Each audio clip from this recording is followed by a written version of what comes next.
One of the advantages of our work together with the International Association for Worksite Health Promotion is that we learn about people from other cultures.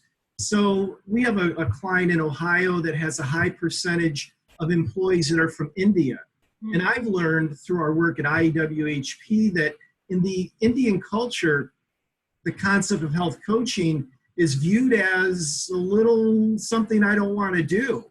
Almost like how most people in the United States sometimes don't understand an employee assistance program. They feel that that's about addictions or things that I'm not comfortable with.